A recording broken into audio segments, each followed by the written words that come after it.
Follow up చేసి sanction అతి త్వరలో చేసే పద్ధతి ఉంది కాబట్టి తొందరగా మంజూరు చేయవలసిందిగా తమ ద్వారా నేను కోరుకుంటున్నాను అధ్యక్ష. నమస్కారం. సెలవు అధ్యక్ష. శ్రీమతి గౌతు శిరీష్ గారు. ధన్యవాదాలు అధ్యక్ష.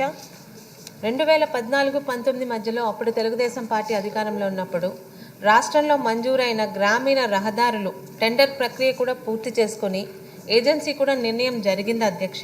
కొంతమేరకు పనులు జరిగి వాటిని ఆపేశారు అధ్యక్ష. అయితే 2019-24 మధ్య వాటి మీద ఎటువంటి నిర్ణయాలు తీసుకోలేదు అధ్యక్ష.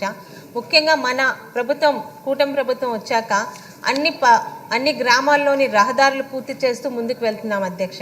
అయితే వీటితో ఉన్న ఇబ్బంది ఏంటంటే ఇప్పటికే ఏజెన్సీ నిర్ణయం జరిగి అవి సగం పనులు అవ్వడం మూలాన వాటి మీద ఒక నిర్ణయం తీసుకోలేకపోతున్నారు అధ్యక్ష.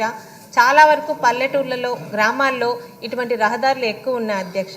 వీటి విషయంలోని రాష్ట్ర ప్రభుత్వం చొరవ తీసుకొని డిస్ట్రిక్ట్ కలెక్టర్స్ ద్వారా ఈ రోడ్ల మీద కూడా ఒక నిర్ణయం తీసుకుంటే, ఎందుకంటే ఈరోజు దాదాపు మొన్న పండగకు వచ్చిన ప్రతి ఒక్కరు కూడా గ్రామాల్లో పూర్తయిన రోడ్లు చూసి చాలా సంతోషంగా ఉన్నారు అధ్యక్ష.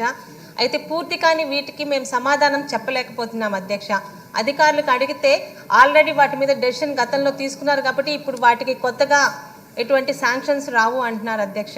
ఇటువంటి అసంపూర్తిగా సగం అయిన రోడ్ల మీద, ముఖ్యంగా పిఆర్ రోడ్ల మీద కూటమి ప్రభుత్వం చొరవ చూపి వాటి మీద కూడా ఒక నిర్ణయం తీసుకుంటే గ్రామాల్లో పూర్తిగా రోడ్లు